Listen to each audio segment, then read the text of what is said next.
Hi everyone. Thank you to the organisers for an opportunity to briefly speak with you. As always, I have a strong appetite to deliver lots of information and tell lots of stories, and so I'm going to try and look at my notes and make sure I can keep to my time. But inevitably the story is a long one. But I think the power of what we do is how well we can communicate things in shorter periods of time and with less words. It's also a pleasure to be back in Adelaide, which is my home city. My family's from the Port, proud western suburbs. Yee! Oh, I'm so glad I got some responses from that. Port Adelaide proud. Yes, I'm a massive AFL fan as well. Yeah. And I come from a family of my dad's a plumber, previously BLF CFMEU as a union man, and my mum a a long-term registered nurse and part of the nurses union too. And that informs how I have approached economics as a unionist and as well as a young woman living in Australia at this point in time. So the benefit of presenting at this kind of stage in the discussion is that I have the benefit of hearing other people and being able to, I think, try and offer where I think the discussion can be improved or layered upon. And so I put this together this morning in light of some of the stuff we discussed yesterday. And it's about, I should say what it's about, we're talking about building a high investment, sustainable, full employment economy. So we're building up this picture of what it is that we're talking about. Because it is clear from our discussions and from our experience living in a quarry of the global economy that is controlling our politics and has huge economic power, which is the mining and resources sector. It's clear that this period of neoliberalism of the last few decades is failing more and more people. It's failing our environment. It's failing our communities and our families. And while I think a lot of the discussion has been about the important role we can play advocating for and building theory and power behind getting government to invest in the stuff that we need and we know that our environment needs, I also now want to build on that and turn our attention to that question of investment, because it hasn't been discussed much, and the private sector in particular, because the private sector is where a small amount of people have the power to press the green button to mobilise economic resources that create jobs, incomes, and get the whole machine in motion. And I think it's really, really important for us to understand how investment works, what is the dynamism behind it, in order for us to understand how to mould it and to shape it in a way that meets our collective interests long term. And to do that, we place work at the start, and the frame of our analysis is most important. And because I'm on a Future of Work panel, and this is also bread and butter stuff for the Centre for Future Work where I'm at, I want to just bring your attention to some of the really dangerous myths around how we conceive of work and the future of work, because they're designed to disorient us from the real questions of the day. So despite the story of and the reality that we've had this massive explosion in technological innovation and new capacities in tech to, build bodies of data and make judgments, the kinds of cognitive work that we assumed humans could do. We've had these developments, artificial intelligence being one. But despite this explosion in new tech, work is still central to how it is that an economy functions, and we have to keep this in mind. Much of the tech hype displaces that really important role of productive human work. And a lot of the time we think about work, we think it's something we perform for a boss, something we perform for an employer. But actually productive human activity, that is paid and unpaid work, is what is essential to maintaining our existence as humans and to our well-being long term.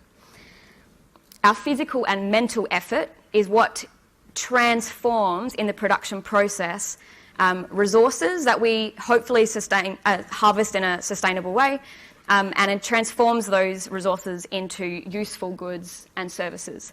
Automation, then, I think we should be clear about, is a process of more indirect labour, but also robots, if you want to call them, but like machines and tech, these things also have to be created, they have to be conceived, they have to be manufactured, and that is also requiring work. Another damaging narrative we have around the place is that labour-saving automation is on the rise. It is definitely the case in some places that have more coordination in their economies, but it is definitely not the case in Australia. For tech to be replacing labour in production, it needs to be around the same price or cheaper than it costs to hire a worker. And that gives you a clue as to why it is that we have a declining rate of investment in new capital, which is all of the stuff that the productive capacity of an economy needs and what tech is embedded within. This picture looks way more like this. This is the real capital, private capital spending in the Australian economy from 2012 to 2019, and you see a collapse of more than a third since 2012. And this runs totally counter to the story of robots coming for our jobs, because if we saw that, we would see businesses investing in new tech and that would be shooting up somewhere. Of course, part of this story is the decline of the mining boom and of that initial investment that went into creating the capacity to mine that we see now. But it's equally a story of the failure of government policy to create another industry plan and a plan for where it is that we're going next. And so what the outcome of this picture is one of an oversupply of underutilised work. We are talking a lot about unemployment, but I think we should think about and have an insight into the scale of what this looks like. The official unemployment rate is 700,000 people, but that's only the tip of the iceberg, right? Just there's a picture there to make that clear. Underemployment, which is a scourge in our labour market at the moment, is now up to 8.5%. 1.2 million people are in work, but without enough hours work. The marginally attached, which do not even make our government statistics, are up to 1 million people who are discouraged, who are basically in the week, the reference week that the statistics were taken, weren't looking for work with the prescribed requirements set by our welfare system. So that's 1 million people, and I definitely, in my experience, have found myself in that pool before as well. So the total slack is more like 3 million. Adjusted for the labour force, 20% of the labour force is without enough work right now in Australia. And what we see from this picture is the hype versus reality. We have an explosion of low-wage, piecemeal, shitty, low productivity, low-quality jobs. And that's lots of lows that I use there, but that's a really important part of the story of what's happening in our economy right now. The hype is that robots are coming. The reality is that we have a poor underclass of workers writing meals to people for $5 a pop. And I think we're starting to see that in our productivity stats, which is not only are workers not achieving or gaining the real value of what they're creating in productivity, but their wages are falling far behind. This is only from 2000, but this is a trend that goes on for 45 years. And we see that productivity is slowing now, and this is a lot to do with the fact that we have an army of very cheap, exploitable labour right now, and no incentive for employers to be investing in new tech. Do you see how that kind of plays out? And the outcome is that this is the overall share of national income, or the value that we produce together, that is going to all working people in their wages and salaries and superannuation payments, has been consistently declining since the mid-70s, now at a post-war low of around 46%, 48%. So this moves into the question of a full employment plan. It's definitely a meaningful and really important progressive goal.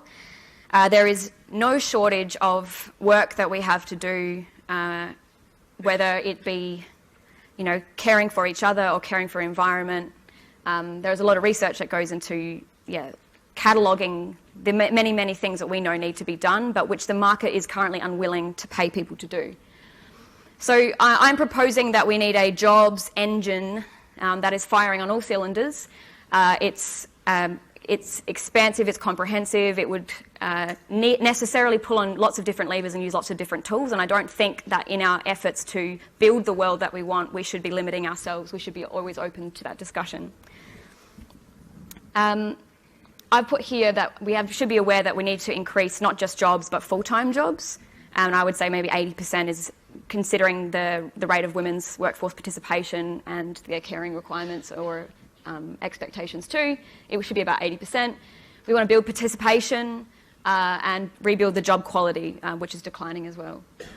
And I've put here a picture of the Finnish Prime Minister who's pushing a 4-day workweek policy and is building in popularity. But I've also put a picture below of the Finnish postal workers on strike, which are also behind clearing the space for someone like her to come through, because the previous guy basically failed to manage this quite important strike in Finland.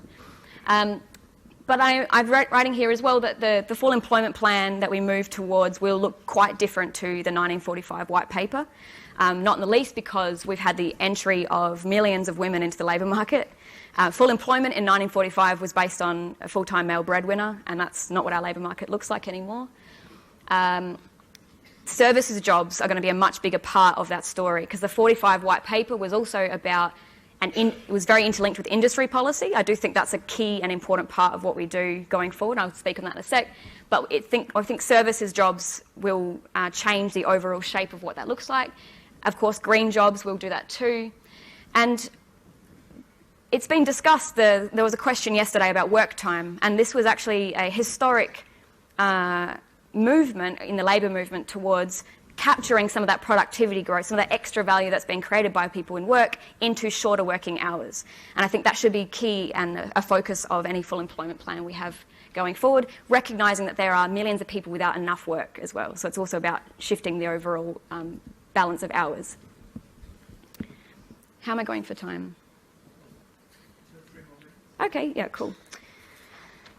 So I'll outline some of the things that I think this high investment, sustainable and full employment economy would have. It would be about getting more investment into better places that expand human and environmental well-being. That would be normally forthcoming from capitalists, those who have the control over investment at the moment, that they would do on their own. So this is about expanding public spending, but it's also about and unpicking the control that a small number of people have over the public coffers. That's the political question. But it's also about redirecting private investment. It's about managing the overall impacts of growth to maximise the social benefit and minimise environmental costs. And I think we're beginning to discuss that yesterday with the environmental economics session.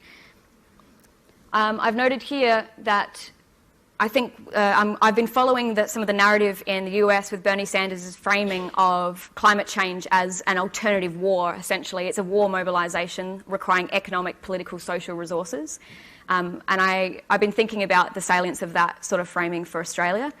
I think in this crisis that we face right now, the bushfire crisis, this concept of mobilising people behind the war that's on our front before Morrison sends troops off to Iran, I think that's a powerful way for us to be thinking.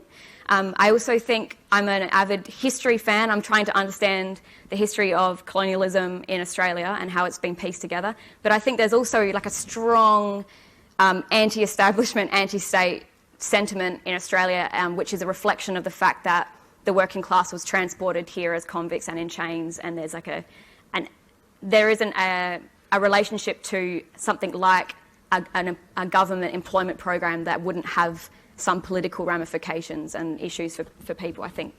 I can't speak at length on that now, but something I've just been thinking about.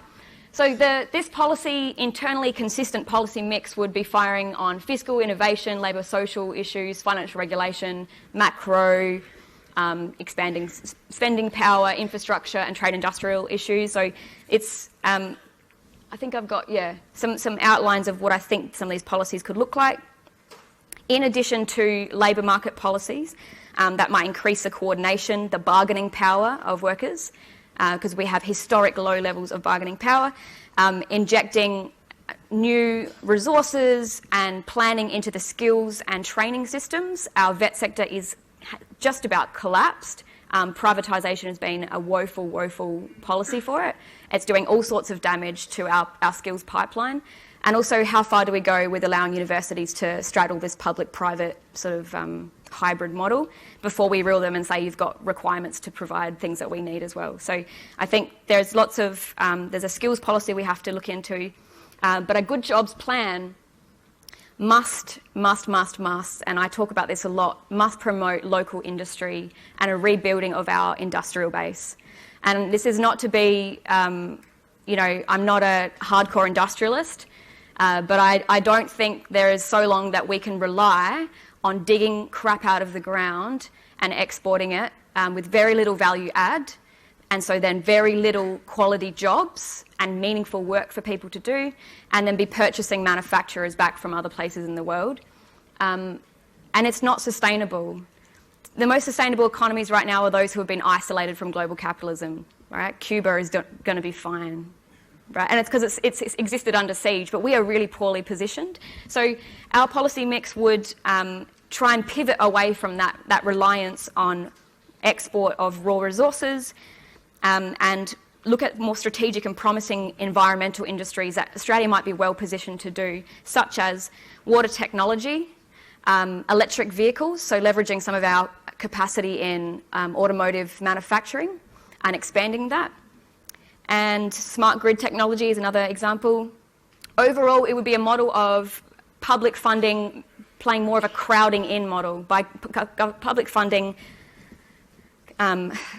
condensing itself in particular industries and attracting private sector investment to the table. And then, of course, we would have to be planning for labour market impacts, and that is a deep and a discussion that's being had out right now across unions. And I'll finish on this, and thank you, I know that I've gone over my 10 minutes, because we should be aware that there are very, very strong power dynamics within an economy. That's why I started my presentation by framing the question of private sector investment and moulding investment. We want to mobilise anyone who wants a job to have a job, to be involved in this high investment, high employment, sustainable economy. But we should be aware that employers are not going to sit back and allow a full employment economy. The system of discipline and the threat of the sack is really, really important to maintaining high or low wages and therefore higher profit rates, so lower compensation to increase their profit rates. And overall, it's a system of discipline that's really important for maintaining the long-term sustainability and longevity of private investment and profit. So this is why at the Centre for Future Work we put a lot of emphasis on building up the capacity of labour market institutions like unions to be able to best manage what is going to be an inevitable conflict between different interests about the distribution of that end product after production in profit. So I've offered here that centralised wage bargaining, it hasn't been discussed in terms of the question of managing inflation, but I think it's an area of work that I want to go deeper into. I have a background in studying collective bargaining, and it's work that I've read from Jeff Harcourt as well. He's done a lot of this stuff. In many ways, it's history repeating, and we're back to the same questions of what is the role of a more democratic way of managing the economy through centralised wage bargaining, giving people a say over their workplaces and their wages within an overall economic system. Andres gave a brilliant sort of summary of the question of democratic governance. I also think this is key to be able to keep this up long term. We have to divulge power and decentralise power to people who can have more control over their resources, purely because they have a closer relationship to those as well. The UK has done this discussion of democratic governance has been really well progressed in the UK because of the nationalisation agenda that Corbyn had been riding on the back of. I guess there was a big campaign to nationalise failing and important strategic industries, and then there's been a corresponding movement to discuss what is beyond nationalisation, because pure bureaucratic control of really important resources isn't an end point either. There's got to be something we do after that. And finally, to keep this up in the long run, we should be thinking about how we decrease our reliance on private investment, decrease our reliance on the fact that a smaller and smaller number of people have the ability to mobilise our economic resources.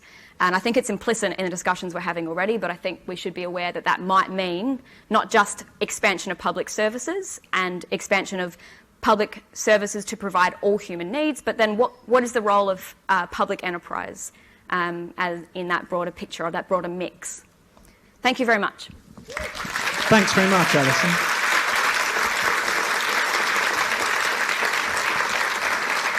That was great. And if David would like to come up now, and Coco will help him with the equipment. Thank you. All right, we're just going to trade. Yeah. Great. David is from both the Friends of the Earth and is a visiting research fellow at Flinders University. David was brought up in his infancy in the political economy of Ben Chifley by his late father. At the University of Adelaide, he studied Australian and Keynesian political economy under Bruce McFarlane. He's a student of Marx's Capital and an admirer of modern monetary theory. He's going to talk to us briefly about New Start and the need to raise New Start. Am I audible? Good. Reluctant Lazarus, the one big raise and no start. Vox populi, vox Dei, the Romans used to say. The voice of the people is the voice of the gods. Now in the late neoliberal era, there is the unemployment benefit New Start, which has been kept at hunger levels for a generation.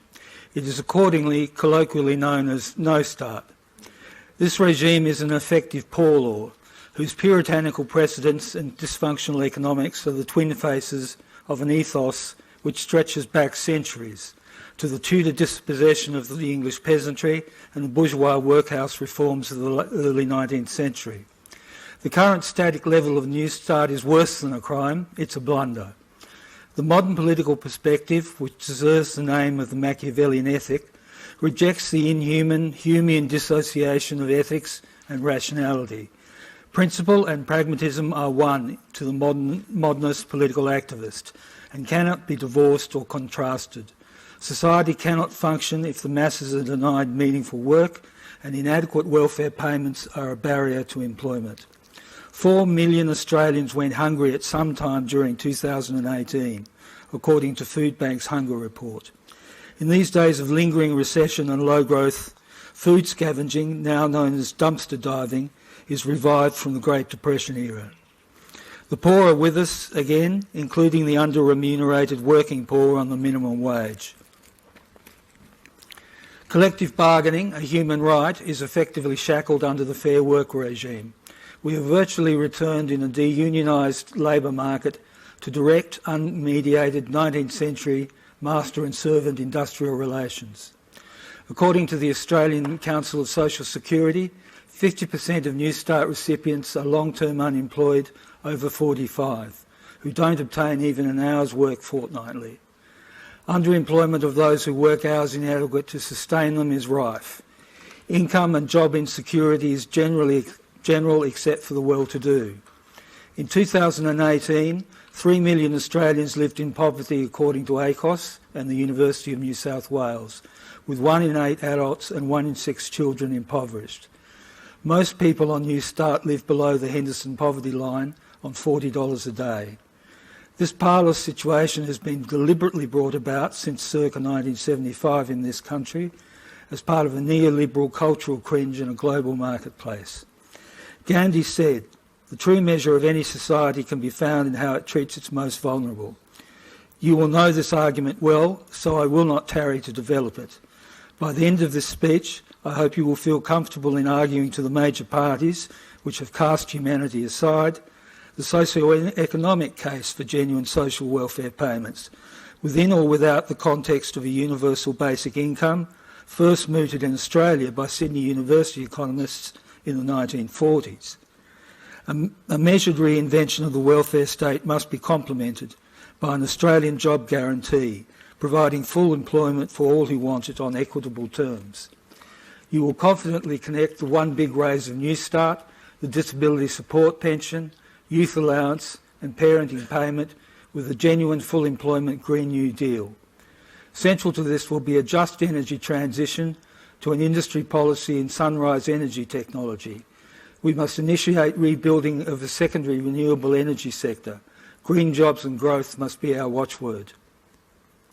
1 in 4 New Start recipients have an illness or disability but do not receive the disability support pension. This unmet need must be remedied. Around 1 million Australians scraped a living on welfare payments as of December 2018. According to the 2019 Essential Research Report, in 2018, 72% of Australians, aware that 70% will live in a household accessing a welfare benefit at some point in their lifetime, were in favour of raising welfare payments to cover basic expenditure. Poverty, through economic adversity, including illness, can strike anyone, directly or indirectly through loved ones. According to the Australian Bureau of Statistics, there is only one job for every 8 job seekers looking for paid full-time employment or extra hours. There was a grand total of 2 rental properties available in the whole country for the myriads of single New Start recipients. Growing homelessness for ever wider sections of society is already at an aggregate rate of 1 in 200 per night, according to Anglicare's 2019 rental affordability snapshot, with Adelaide being the most housing-stressed mainland capital. We could do worse than update and reinvent the housing trusts on a state or federal basis to build quality affordable housing. Around 100,000 parents, mostly single women, have been inappropriately placed on New Start and its crazy culture of punitive mutual obligations. These are socio-economic figures bespeaking market failure and slow growth at greatest cost to those least able to afford it. Such growth as there is restricted to raw material exports suffering from low terms of trade, leaving us exposed to global headwinds and shocks as during the Great Depression. Growth in employment, commerce, consumption or effective demand, for example in health, education, housing and welfare, is throttled. These costs are uneconomic. A reserve army of labour will not be job ready if it is not placed in a condition to eat healthily and dress for a job interview. Business lobbies have recognised this and called for New Start to be raised. We cannot afford to leave a generation to rot, financially incapacitated from social integration and labour market participation on the insufficient monetary dole. The Basics card, proposed by a plutocrat with no understanding of welfare recipients, would force the poor onto the tender mercies of grocer oligopolies and off-fresh food supplied by small businesses. It is a wasteful, expensive and counterproductive exercise in grinding the face of the poor. Its experimentation should be discontinued immediately.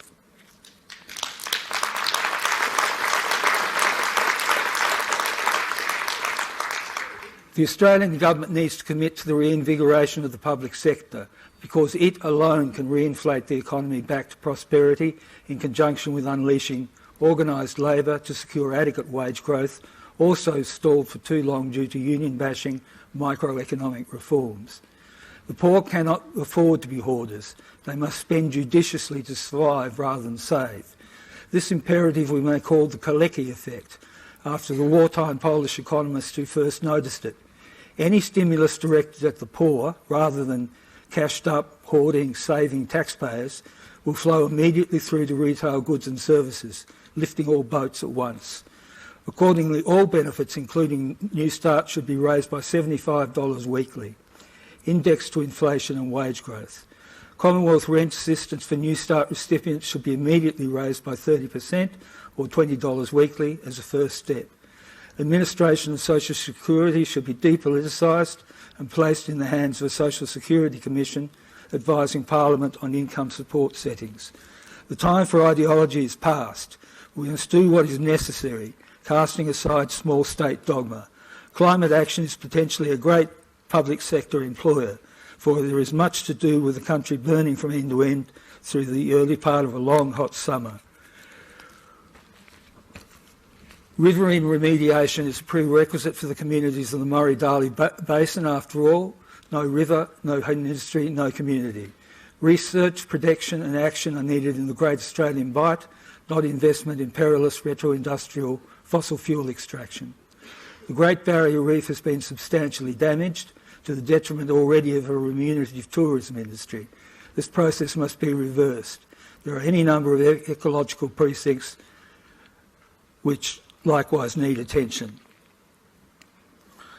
Under neoliberal austerity economics, secondary industry has been trashed, oversimplifying our socio-economy to the point where, according to Harvard University, Senegal is at 92nd on the ranking of economic complexity, lies above Australia, which lies just before 94th ranked Pakistan. Australia has been de-developed and must be redeveloped. Far from becoming an innovative, clever country, Australia has returned to being a hole in the ground, as Alison mentioned. A lucky country which cannot ride its luck forever, as Donald Horne famously noted in coining the ironic phrase. Australia has successfully carried out such remediation before, during the era of post-war reconstruction in the 1940s, our most effective, innovative and creative period. What has been achieved before, laying the groundwork for decades of sustainable prosperity, can be reinvented and achieved again.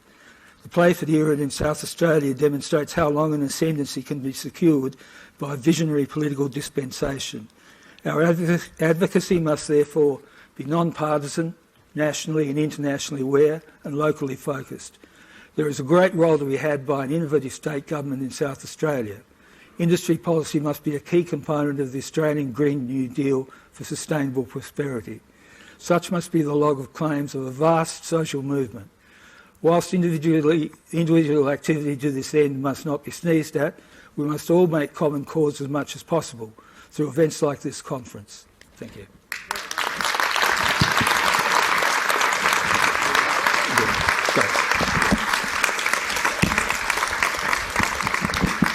I'd like to thank David for that heartfelt essay.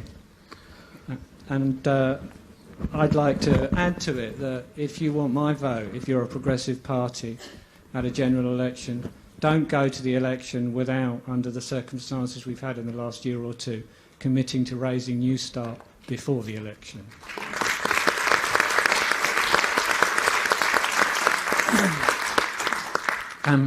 The next speaker is Alex North, who is the National Coordinator of the Australian Unemployed Workers Union and a writer.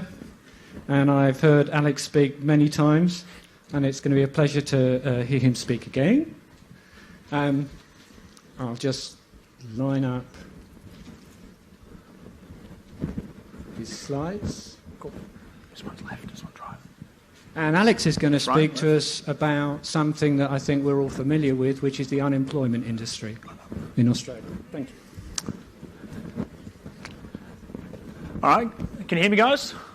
All good? Great, let's go. All right, my name's Alex North. I'm the National Coordinator of the Australian Unemployed Workers Union. And I'm going to be talking to you guys about today something pretty contradictory. I'm going to be talking about an industry of unemployment, and I'm going to be talking about its relationship to the labour market. So how many of you guys recognise that building? Quite a few hands, quite a few local historians here. That's the now currently part of the Migration Museum of Adelaide in South Australia. But in the 19th century, that used to be the Adelaide Destitute Asylum. So back in the day when you were unemployed or you were aged or infirm, anything like that, you'd be basically forced into these asylums or admitted to the asylums on certain conditions to receive employment, housing and relief. And there's a kind of a myth in Australian history that there weren't any workhouses from the English Poor Laws, but that's not true.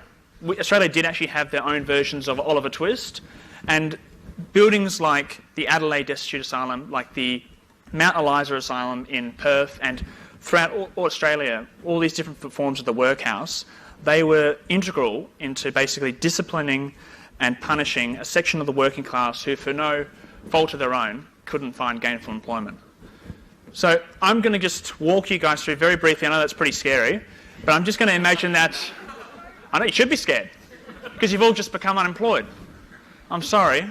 So we're all unemployed. We're all going to have to go ahead and apply for New Start. So if you were to go and apply for New Start, you probably think it's like the old Commonwealth Employment Service. You walk into a Centrelink office, you stroll in, "G'day Mark, how you going?" You sit down and you have a chat and you say, "Look, I'm going to have to apply for New Start. What do I need to do?" So if you think that's what you would do, you go and you talk to a human being, you make your application, in a couple of weeks you're on the dole. That's not the case at all. In fact, if you actually go into an employment into a Centrelink office, you're going to be referred just to computers, because the way all of our social security payments are handled today are through these e-government services and e-government websites like MyGov Online and Centrelink. And what you'll need to do to basically make your application for a payment is provide a gross amount of personal information employment data, banking data, all this different information to evaluate whether or not you are truly deserving of being on the unemployment benefit. So you'll gather all these documents and you'll declare agreement to something that's really important, which is called mutual obligations. So back then in the Adelaide Destitute Asylum, to enter you had to pass two things. The first one was a principle called lesser eligibility, and essentially the principle of lesser eligibility was that the conditions of being inside the workhouse had to be so punitive and so poor and worse than the lowest going wage in the market that only the most deserving would bother to enter, because it'd be so difficult and so hard to live inside. And the second part was called the work test, and this is where the mutual obligations comes in, because to get onto public relief, you had to demonstrate your willingness to work, and you had to regularly demonstrate that. So in the old Adelaide Destitute Asylum, if there was no work to do, and keep in mind this building was modelled on a factory, so they had divisions of labour in each different room, and depending on your previous work history, you come in and do labour from 9 to 5, sunrise to sundown, to earn your payment, or to earn your relief. So that hasn't disappeared, it's just been transformed to this 21st century system, and that goes into the employment service system, which I'll be talking about shortly. So you'll declare your agreement to do these mutual obligation requirements, and then you'll submit your claim through the Express Plus Centrelink application, and then you'll get referred into the system, and when you're in the system, it will take about 8 weeks, so hopefully you can survive for 8 weeks without any form of payment. But once you're thrown into the system, you're going to experience something quite strange. You're going to see all this administrative burden that used to be on the public sector side, which has been basically defunded and cut. It's all going to be put onto the individual unemployed worker, and you're going to be put through all these strange work tests and make-work activities to demonstrate that you were truly deserving of being unemployed, and to demonstrate that basically you are deserving. So how many of you guys recognise these symbols? Honestly, put your hand up if you have, because this is really interesting. So these symbols here, they're all different companies that work in the privatised employment services industry that was privatised first by Paul Keating in 1996, because the private sector, he thought that introducing private sector competition would basically encourage these private employment service providers to provide better employment services to get more people into jobs, when the issue was, as it is then, that there just weren't enough jobs for people to go into. So you might be surprised to know that this is just some of these employment service providers within 5 k's of this venue, but there are actually 1,635 providers operating in Australia today. And to give you an idea, that's actually more than the McDonald's in Australia, New Zealand and South Korea combined. So we've got all these employment service providers trying to find people work, and we've got more of them than McDonald's stores in Australia. So I don't know about you guys, but I think that's pretty mick not cool, you know.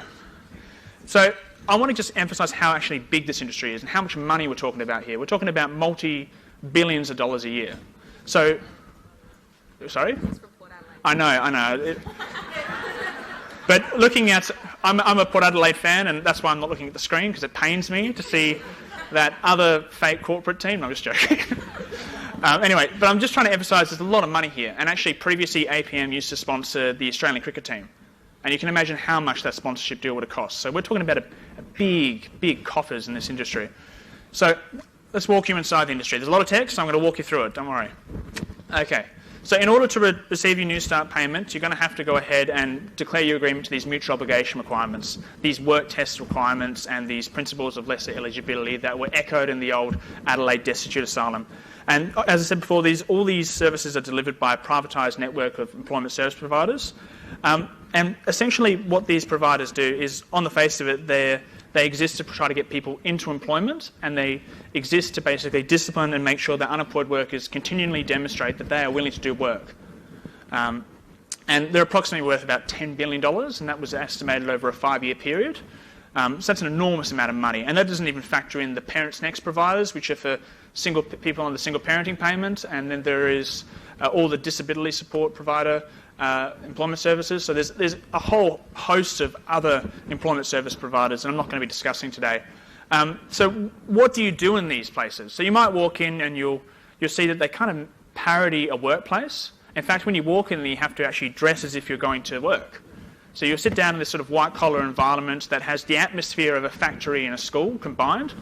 and you'll be told to be a good boy for coming in, and you have to demonstrate all these work-like activities. So you have to do your 20 job searches per month, which is pretty straightforward affair. Well, at least it seems straightforward until you have to do all these different cover letters and different CVs and make sure that you actually can qualify for that job. Otherwise, that application can be rejected because you're not actually applying for a job that you're qualified for. So if you live somewhere in a remote or rural community, there sometimes just isn't 20 jobs that you're qualified for going around.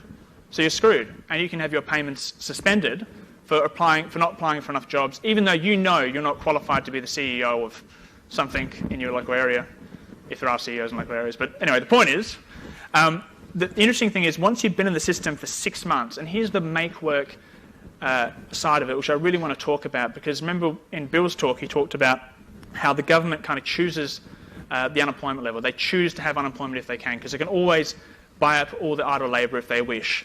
So in the employment service system, if you've been unemployed for 6 months, you have to do compulsory labour. So you have to do 50 hours a fortnight of free work. And where you do these free work sites differ depending on the local place. So at Adelaide Zoo, for example, they were employing work for the dole workers to do free paving, painting, light infrastructure work, alongside normal workers at the zoo. So they had to rock up every week, do their labour alongside people who were doing the work and getting paid.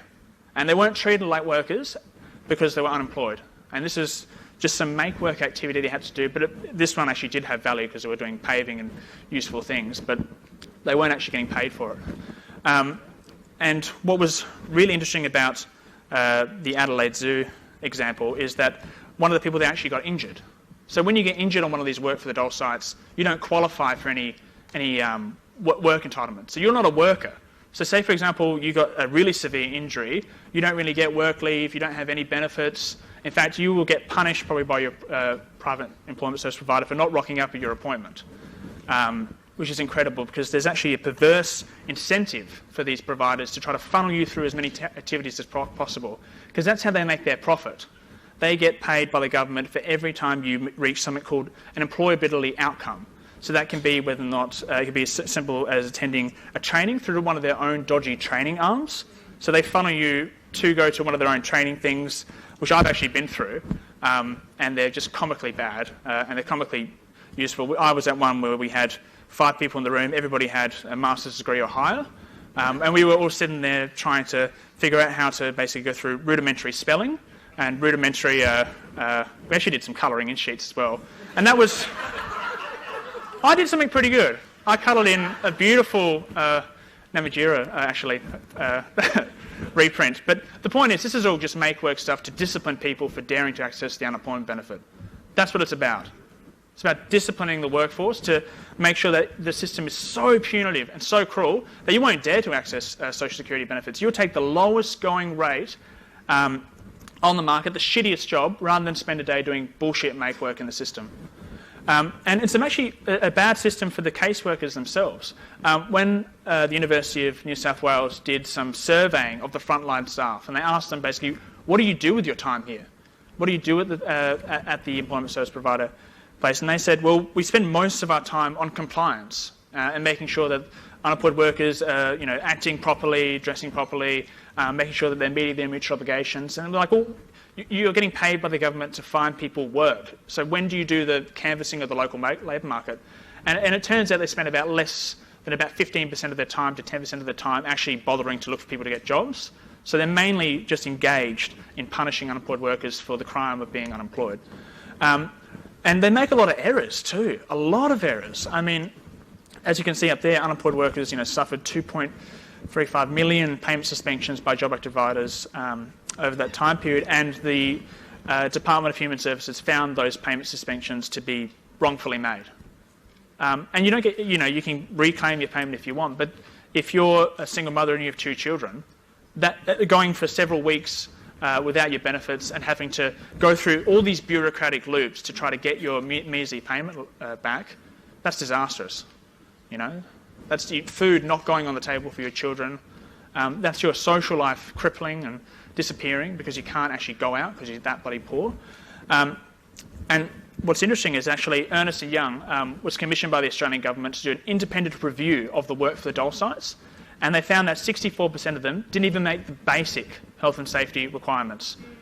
And keep in mind, because you're an unemployed worker, you do not get work cover and all this sort of stuff, so you're not treated like a real worker. So you're being forced, on threat of having your payments being cut, to go into these dangerous work sites to do labour a lot of the time alongside paid workers for 6 months of the year, 50 hours a fortnight for free, and if you get injured, you're screwed, more or less. We actually did some surveying of our own members. It was only about 1,000, so we did about 1,000 of our own members. We asked them, 15 questions about what was their life like on Newstart, and this one here is a bit disturbing. So we asked them, what happened when your payments got suspended on Newstart? What did you do? How did you survive? And you can see here that some of them, got support from friends and family. Some of them had to skip meals, so go hungry. Some of them had to take out a payday loan, which is really troubling because I see all these BPay stuff everywhere. Had to rely on charity. And the saddest of all, 84 of our members became homeless within a 2-month period. And that's only 1,000 of our 15,000 members we surveyed. So I'm scared to think how many of our members are being pushed into homelessness every day in this system. And I'm going to briefly just talk about Josh's story, because I think it's really important. And I don't think that many people here would have heard of Josh's story. Does anybody here know the name of Josh Park-Fing? That's encouraging, actually. I'm really happy to see there are a few hands. That's really good. So Josh Park-Fing, he was an 18-year-old boy from Toowoomba. He was unemployed. He's been unemployed for 6 months, so he was forced into work for the dole. He was forced into doing work for the dole at the Toowoomba Showgrounds, and he thought that the site was dangerous. He looked around, what he was being asked to do seemed dangerous to him, so he filed a report to his privatised employment service provider saying, I don't feel safe at the site, please come inspect it, I actually fear for my life. And Josh was told that if he does not go to his work for the dole site and do his labour for 50 hours a fortnight, he will have his payments suspended, which will result in, or what it results in. So Josh, one fateful day, went to his work for the dole site. He told his dad on that day, work for the dole shit, I really don't want to go to it. This site feels dangerous, but what do you do? And what's really interesting is he basically says, even if you go ahead and have a work injury, they won't fill out paperwork because the employment service provider needs you to stay at that site, otherwise they don't get their money. That's their cash cow. Not employing labour, they profit off not employing labour. So 4 hours after sending that message to his father, Josh Park-Fing fell off a moving vehicle, suffered a brain hemorrhage, and he died shortly afterwards. And to this day, the company that killed Josh Park-Fing has not been investigated. They have not been heavily fined. They've just been able to get away with industrial manslaughter. And that's because he's unemployed. So we have not only a disciplinary and awful sort of system, we have a system that's actually hurting and killing unemployed workers. So what do we need to do? We're in this paradoxical situation. We have sort of this great example of late capitalism where we have a whole industry that profits off not employing labour and in a way creates no value if you take, just depending on what labour theory of value or what theory of value you subscribe to it. But it's clearly broken, clearly not working, and we need solutions. So what solutions do we need? Well, I think today we've been discussing some big ideas and big solutions like public sector investment, vastly employing all the idle labour in the economy, and having a job guarantee for those people who have been long-term unemployed and need to have a low-skill entry-level job to basically develop their human capital. So that's where we need to go, and we need to go there urgently, because if we don't, more unemployed workers will get injured and they'll die, and the trade union movement will be crippled at the bottom end. Thank you very much.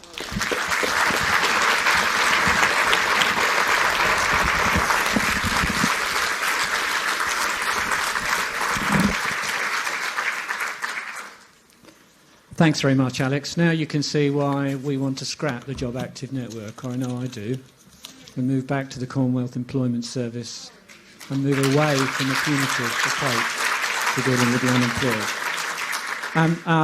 Our final speaker in this session is Alice Clark. She's the Executive Director of Shelter SA, Chairperson of National Shelter.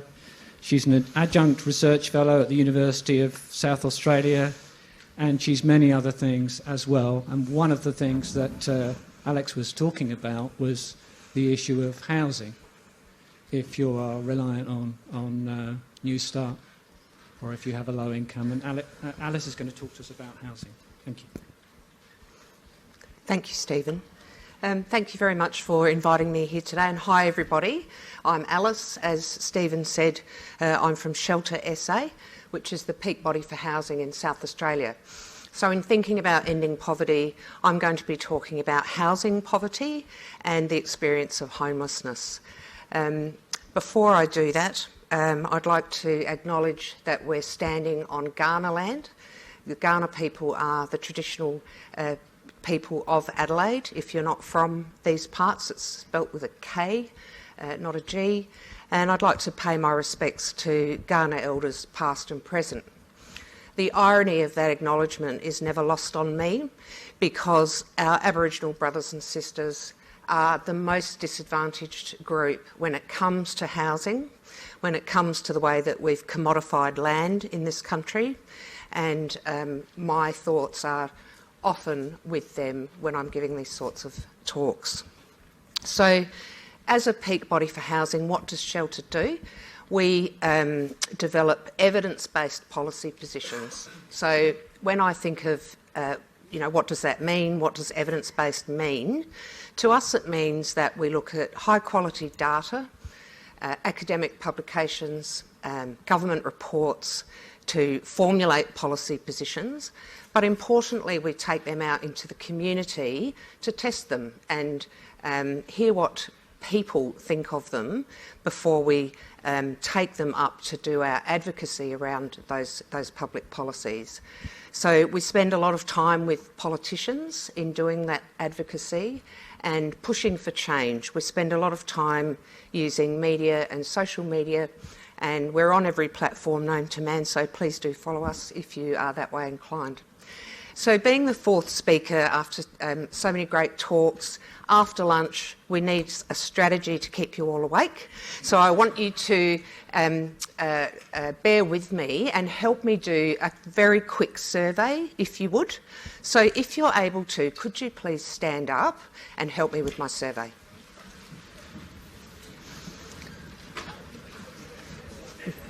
It will be painless, I assure you. If you're not able to stand up, that's okay. Have a little wriggle, have a stretch, because you are going to stay awake until I finish. Thank you. So I'm going to talk a bit about trends in housing in a minute. So I wanted to just test with you what's going on for you guys in your housing. So if thinking of your usual place of abode, maybe not last night or tonight if you've travelled here, but your usual residence, if you consider yourself a renter, would you please take your seats back? We don't have to be too precise. So, as I suspected when I first got here, you're perhaps not a good match with the general population in Australia, in a polite way. So now, the second group of people I'd like to sit down is if you are currently paying off a mortgage. Could you please take your seats?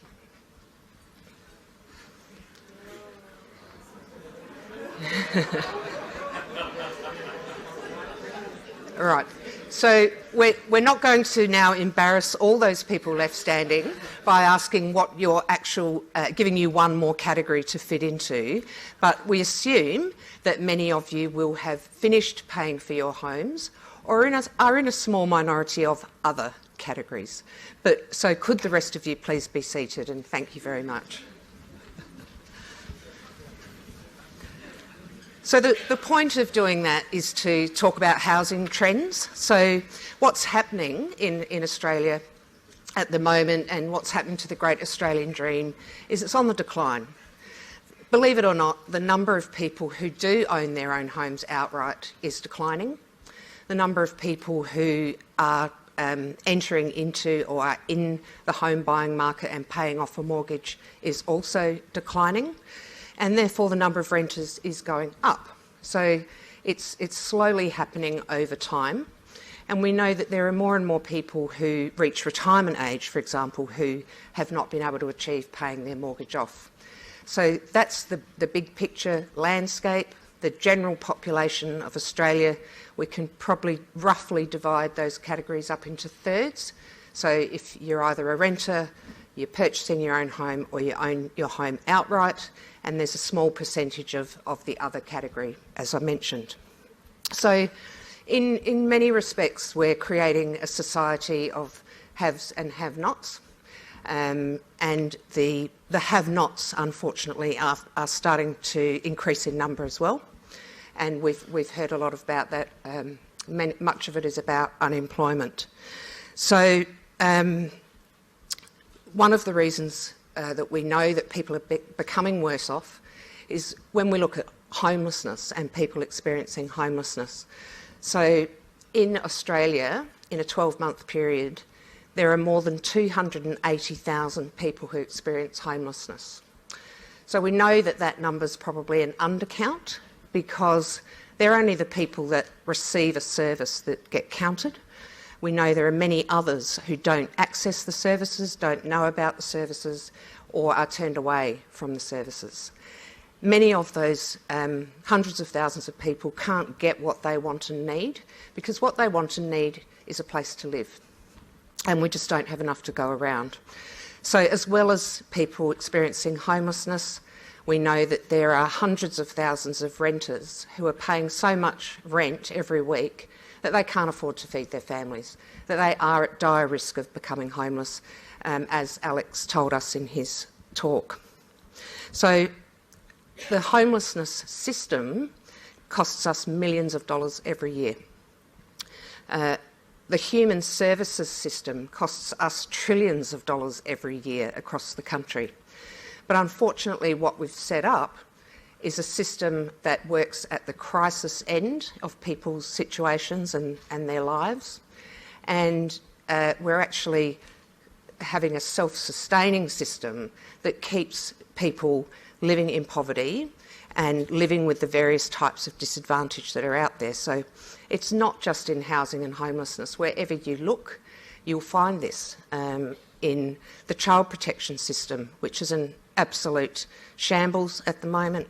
If we think about domestic violence, we only start helping people after there's a physical violence incident. We put women in shelters.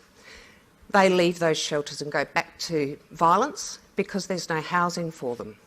So we need to think about tipping a system on its head to move away from crisis and go to early intervention and prevention if we want to see any real change and improvement in people's circumstances. So for those reasons, we think at Shelter SA, a job guarantee is a fantastic idea. We could immediately lift those hundreds of thousands of people who can't afford their rent, the hundreds of thousands of people who are experiencing homelessness out of those situations, and we would very quickly save millions of dollars on services that are sent to be a band-aid, essentially. We have lost so much public housing in this country. This is one of the other issues that I haven't mentioned yet, that for those people living on low incomes in the bottom two household income quintiles, they desperately need public housing. So we've seen that system be decimated over the last 10 to 20 years. And as a little case study for South Australia, over the last 20 years, we've lost 20,000 public housing properties. And it's no surprise that there's more than 20,000 South Australians experiencing homelessness every year, or that there are about 20,000 people on the public housing waiting list. So it's not a coincidence that those numbers are the same. And it does measure the problem, and it means that we could, if we chose, do something about it. While we do our policy work at Shelter SA and lobby governments and try to persuade governments that they need to do better in this space, we do have a couple of exciting initiatives that are working within the system that we have now to create new ways of housing people, and I'd like to just briefly tell you about them so that you don't leave feeling all depressed. So firstly, the first one is an initiative of a private developer who came to us about 2 years ago and said, I want to build housing for poor people.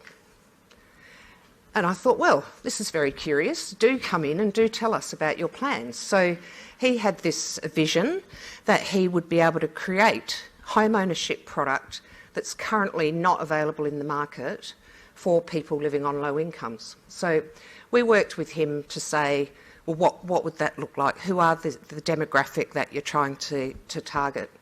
And we explained to him about household income quintiles and looked at Home Start, which is our state financial lender, and said, you know, what is it possible for someone on $30,000 a year, a household, to achieve when it comes to home ownership? And we were really delighted that he has achieved a house and land package that's going to be available for $200,000.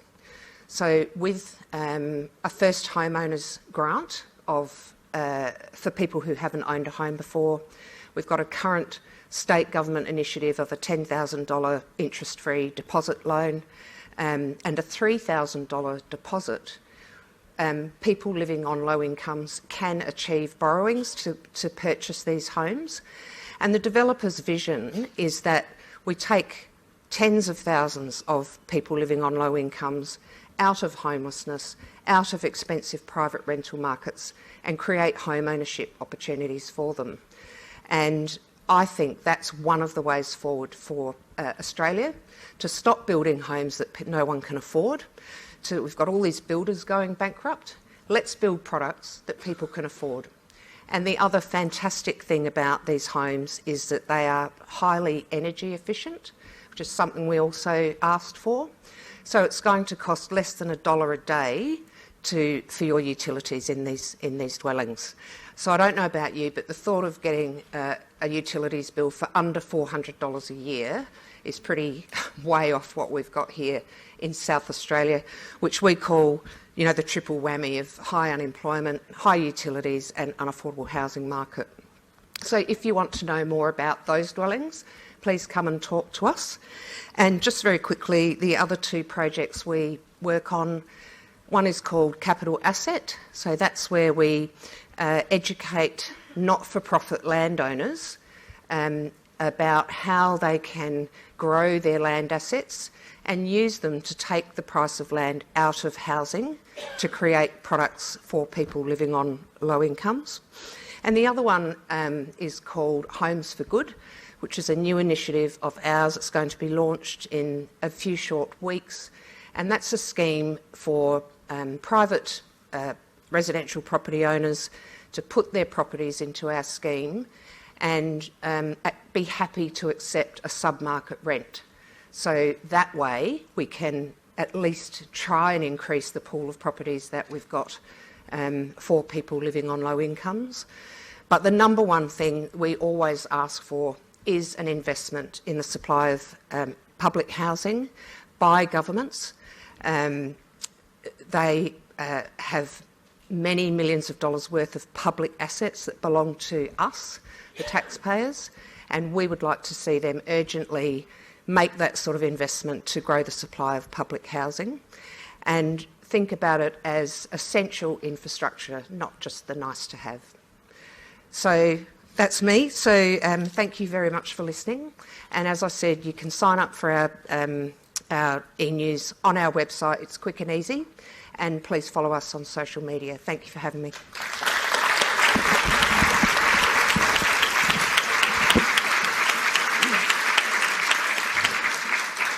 Weren't those four great talks? Please thank all the four speakers for me.